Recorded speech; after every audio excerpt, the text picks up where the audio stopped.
Ever wondered how airbags work? It's a mix of chemistry, physics, and rapid timing.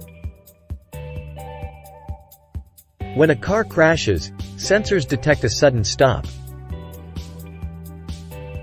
In milliseconds, a chemical reaction fills the airbag with nitrogen gas, causing it to inflate. This soft cushion deploys faster than a blink, providing a barrier between you and the dashboard. Without airbags, the risk of injury during a collision significantly rises. They're designed to work with seat belts, ensuring maximum protection.